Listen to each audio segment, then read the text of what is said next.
Welcome to Hotze Elite Physicians Podcast, where you'll learn how to help your patients obtain and maintain health and wellness naturally, and how you can have more time, more money, and more freedom to enjoy your life. And now your host, Dr. Hotze. What exactly does it mean to have more time, more money, and more freedom to enjoy your life? Hello, I'm Dr. Steve Hotze, and I believe you need a coach to help you build a successful medical practice.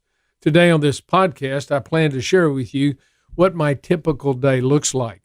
And my typical day is based on a series of actions, things that I do during the day. And all actions are based upon what we believe. And let me just share with you three important elements of my life that I think are important for each one of you to develop. And that's to be good and healthy. You got to have a good, strong spiritual life. You got to have strong faith. You've got to have a good family life. And you've got to have freedom to enjoy your life. And so I really believe in faith, family, and freedom. Now, my faith is based upon my faith in Christ as my Lord and my Savior. And so my day would begin normally with a quiet time, a time where I can spend in reading God's Word and reflecting in prayer and asking God to go before me that day to make it a productive day and useful and make me a servant to the people that are here at my center, our guests and our staff, and to try to behave myself in a way that is honorable, holy, and pure, really. And so that's the way I always start off the day. Then I love to spend time with my family. That's the second most important thing in my life. And Janie and I have been married now for 49 years. And we have 8 children, 7 living, they're all married, and 23 grandchildren. And all our grandkids, except for 3, live within a few miles of our home. We're here in Houston, Texas. I have one son with 3 daughters who lives in Austin with his wife, Laura. So we've got 20 grandchildren, 10 of which of whom are 6 years of age or younger. And I like to call it controlled chaos. I tell you what my wife and I did, Janie and I did several years ago, about 3 or 4 years ago, back in 2013. We tore down our home on where we were living, and we lived in the garage apartment behind our home. We had remodeled that, and we decided to build a completely new home, a much larger home than we had. Now, people in our age group in their early 60s are normally downsizing. They're going to sell their big house and move into a smaller home or into a condominium. But we made a bigger home, and the reason we had to do that is because all my grandkids are over there all the time. And we have a swimming pool in the backyard, and I have a 3,500 square foot putting green and golf course with 9 tee boxes. And so the kids and my son-in-laws and my daughter-in-laws and my call the place the Hotze Country Club, because we got this big, beautiful clubhouse, which is our home, and then we have a swimming pool, and we have golf, a huge putting green. So we enjoy ourselves there, and the family loves to congregate there after church, for birthday parties, Christmas, Easter, Thanksgiving, and all the other times. But we have tons of opportunities to spend with our kids, and we love to do that because that's very important. And finally, I believe in freedom. I believe in economic freedom. I believe in personal freedom. I don't believe in license. What we see in our society today is the whole idea that I can do whatever I want to do and I can conduct my life any way I want to, particularly in terms of sexual morals. And what has that led to in our society? But destruction. So we're free to do those things that are good, but we're really not free to do those things that aren't good, that are wrong. So that's license. So freedom isn't license. Freedom is the ability to do those things that you want to do that are honorable and respectable and good, to be able to do those things without someone telling you you can't do them. Now, because of that, I've been very active in the political party, in political activity over my life over the last, really since 1976, when I began to support Ronald Reagan for president. I've been a strong Reaganite, and I helped form the Christian conservative movement in Texas, in Harris County, in Houston, and across the state of Texas. and have been involved in doing everything I can to get good, solid, conservative men and women elected to party within the Republican Party is where I work. And that means a lot to me, and I spend a lot of my time and effort and money trying to advance those causes for constitutional liberty and the biblical principles upon which they were founded. Well, I've been nicknamed, and I'm going to talk to you about time, I've been nicknamed Dr. Nick of Time. And let me explain to you why that was. One time I was out playing golf on a Sunday afternoon, and I got a call from my wife on the way home, and she said, did you remember that you were in charge of putting out the food after the 6 o'clock service at our church, which was going to be over at 7? And I was about an hour away from home, and I said, oh my gosh, I completely forgot that was my responsibility. I was a deacon at the time. I completely forgot. And they were having a men's meeting after the service. And so, thanks be to God, Janie went out to one of the local grocery stores and just bought everything she possibly could and took it over there and got everything set up. So when I got about a half a mile from the church, my car ran out of gas, and a police officer came by at the same time, and I waved him over, and he gave me a ride to the church, and I pulled up to the church, to the meeting hall, just as the 6 o'clock service was ending at 7 o'clock. And my assistant pastor, Dwayne Camp, walked up to me, and he said, Hotze, I got to call you Dr. Nick of Time, because I arrived just in time, walked in, and everything had been perfectly set up as if I'd done it myself. One other time, we have two airports in Houston. We have Hobby and we have Intercontinental. And I had a flight going to Atlanta, a 6 o'clock flight that I was due to get on. And I raced and had my bride, Janie, drive me out to the airport, and I'm running late, and I pull my bags in. I mean, it's like, this goes back about 15 or 20. This goes back before 2001, so we didn't have all the security that we have now. And so I raced into the airport. It was like 10 minutes to 6, and I had to race to get to the Delta Gate. And I got to the Delta Gate just in time, and I showed them my ticket, and they said, your plane leaves from Hobby Airport at 6 o'clock, not Intercontinental. But we happen to have a seat, and they're both going to Atlanta at the same. How often did that happen? The same time, the same airlines was leaving at 6 o'clock from Intercontinental, and she said, well, guess what? We have a seat, and we can seat you there. So I took that flight, went to the wrong airport, got to the gate, 5 minutes before the plane was getting ready to take off, and I was at the wrong airport on the wrong flight, but I got a ticket, and thus the name stuck, Dr. Nick of Time. And there are many other things that happen in my life that verify that. So that's my time management, so to speak. But let me explain to you that when I talk about having more time, I want you to have complete control of your time. So I have an entourage around me that organizes me and schedules me for whatever I'm going to do. And frankly, a lot of times I don't know what I'm supposed to do till I drag myself into the office in the morning and they say, okay, here's what we got to get done today. And so it's nice to be able to have that. And because I've been able to build a successful medical practice, I've been able to recruit and invite to join my team a number of very capable individuals who really organize my schedule and my time and what I'm supposed to do. And that's something, when you have more time, when you build a successful medical practice, you're going to be able to experience the same thing. So this means I can sleep in if I want to sleep in. I can stay up till the wee hours in the morning if I want to. I can do whatever I want to do because my time is my time. I'm no longer enslaved to my medical practice. And I know this is the way many of you feel. I've heard from many other physicians that they feel completely enslaved. They never have any free time. When they're off from the office, they're at home taking call, and they'll take call all weekend. And I know of doctors get 30, 40, 50 calls over the weekend. And that's just ridiculous. That tells me you've got a lot of people that are really sick. If you get a lot of phone calls, you got a lot of sick people. At the Hotze Health and Wellness Center, because we help people get on a path of health and wellness naturally without using pharmaceutical drugs, our guests are healthy. We rarely get a call, and we have 2 doctors and a PA, a physician's assistant, here on staff and one will be on call during the weekend, and routinely they won't get a call all weekend long. And we have somewhere upwards of 8,000 guests or patients here at our center. So if you want to travel and you're in a situation like me, you can.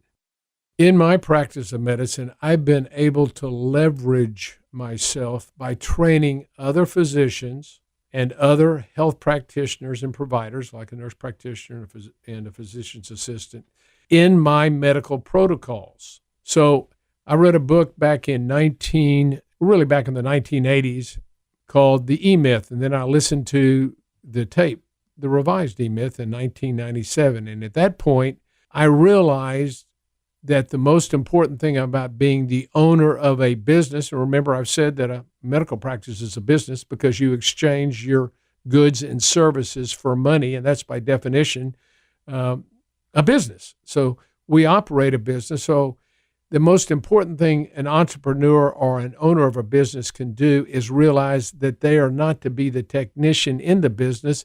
They are to work on the business. They're to work on the practice and make it as efficient and as profitable as they possibly can, hiring other people ultimately to be the technicians, to be the providers.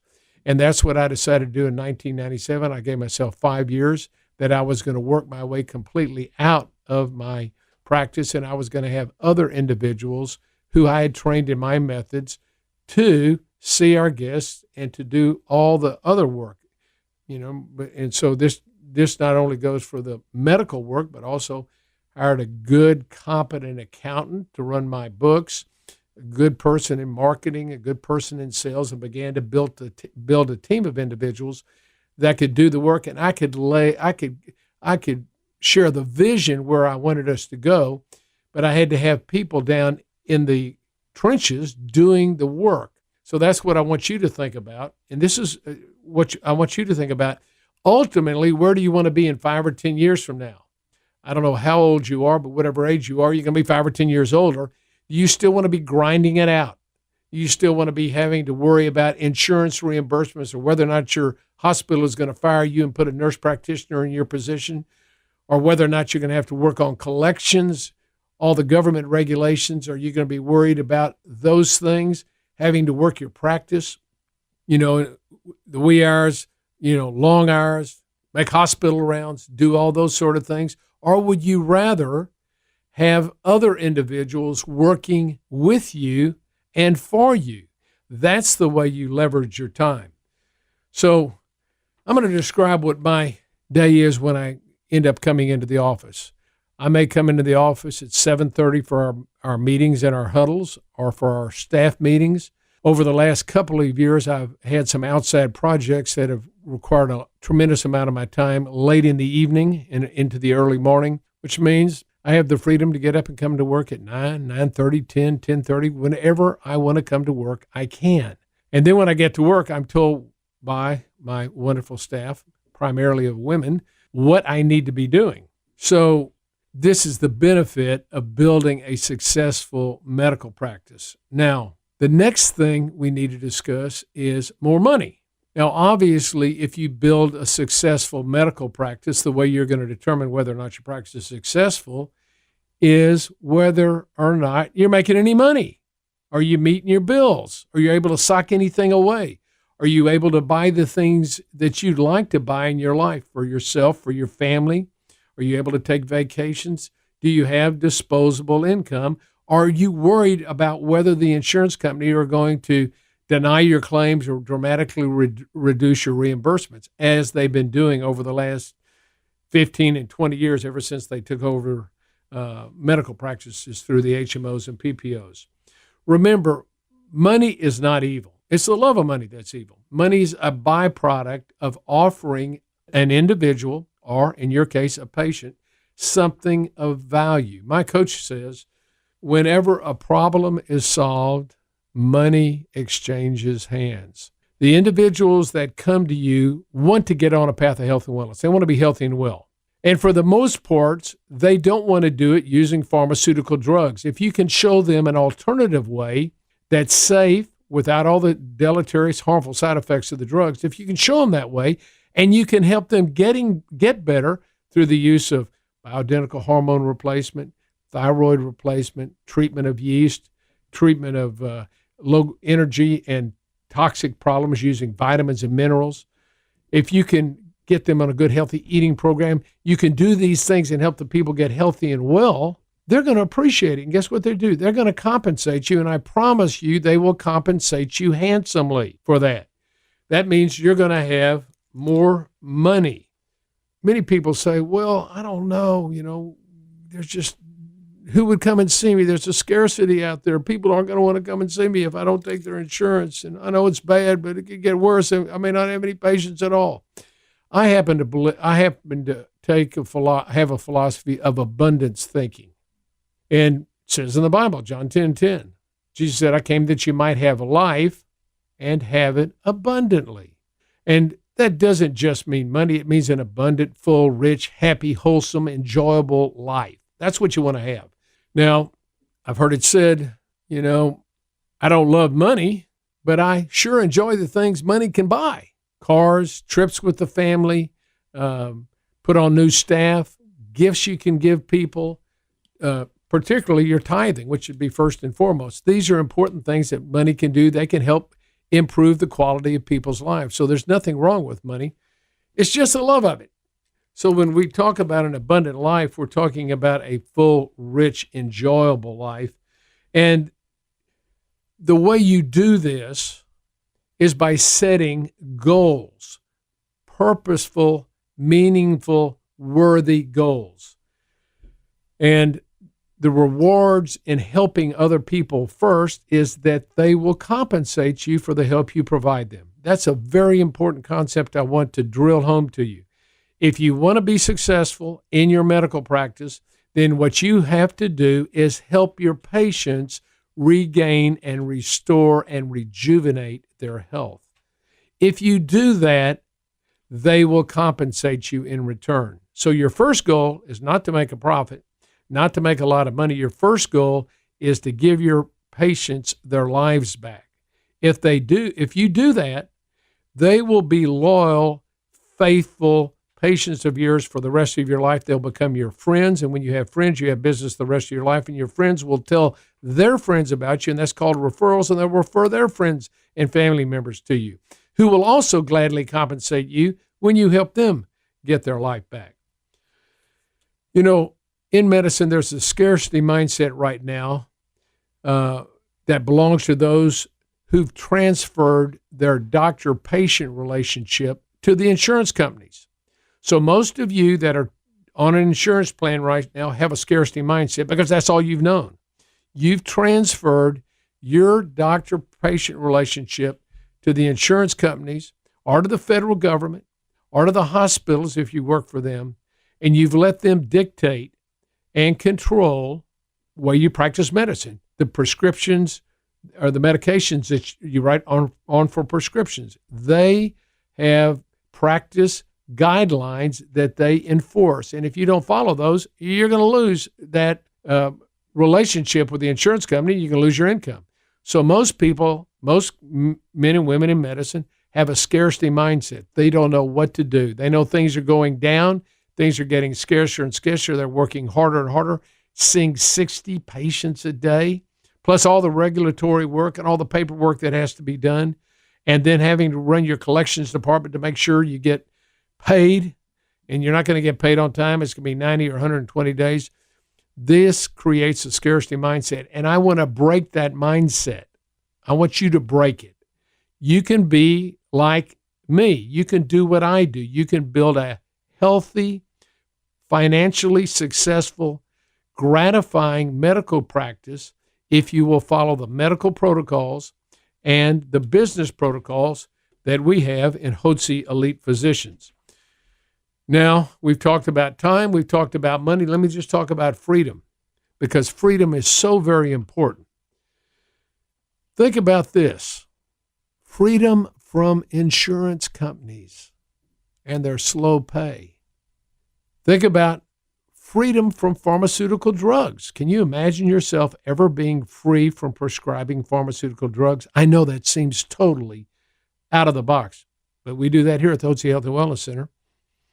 What about freedom from collections. That back office where you have the ladies in there working and everybody's trying to get the money collected from the insurance companies and they're denying your claims or dramatically reducing your bills. What about freedom from having to make hospital rounds? Well, think about this. Give your patients the freedom so they don't have to go in the hospital by helping them get healthy and well. And finally, what would it be like to have freedom from peer review committees who want to also enforce their clinical practice guidelines into your life? Rather, how would you like to have these freedoms? The freedom to enjoy spending time with your patients. Instead of having a patient load of 60, you might have a patient load of 20 and make twice or three times as much money. What about the freedom to help your patients transform their lives without having to follow some dictatorial clinical practice guidelines that's been formulated by the pharmaceutical companies and imposed through a group of doctors that are on their payroll or take grants from them or that are in some way aligned with the pharmaceutical companies? What about freedom just to enjoy your evenings, enjoy your weekends, and not be flooded with a bunch of phone calls from sick people? Why wouldn't you be flooded? Because your patients are going to be well. They're going to be healthy and well. They're not going to want to call you. They don't need to call you. What about freedom to take nice long vacations with your family? What about the freedom that you have to create new businesses that are related to your current medical practice? I've done that. We started with our Hotze Health and Wellness Center. Subsequently, we built a vitamin store, Hotze Vitamins. Subsequent to that, we built Hotze Pharmacy. And now we've started Hotze Elite Physicians. I have Braidwood Management, which handles all the 100 staff members that we have on staff here, are handled by my management company. So I want you to think about freedom to enjoy your life and to do the things you want to do, and freedom not to have the things you don't want to do, like hospital rounds, collections, insurance, pharmaceutical drugs, peer review committees. How would you like to be free from that and free to enjoy your life? So the key in building a successful medical practice is to follow the systems that I have for you in Hotze Elite Physicians Academy, in our medical protocols, in our business protocols. I want you to follow these because I want you to be successful. And I feel like this is a great opportunity for me to share the wealth of information and experience I've had over the last, I guess it's got to be 40 years since I earned my medical degree, with each one of you so that you specifically can start building a successful medical practice. That's what I want for you. And that's what Hotze Elite Physicians is all about. You need to have a coach, and I'll be your coach to help you build a successful medical practice. And the reason I want you to build a successful medical practice is because I want you to have more time, I want you to have more money, and more freedom to enjoy your life. This is Dr. Hotze. It's been great being with you today. If you're ready to do a 180 and take charge of your practice and your life, make sure to visit HotzeElite.com for all the tools and resources you need to transition into a cash-based practice. More time, more money, and more freedom to enjoy your life is waiting for you at HotzeElite.com. This podcast is solely for educational purposes.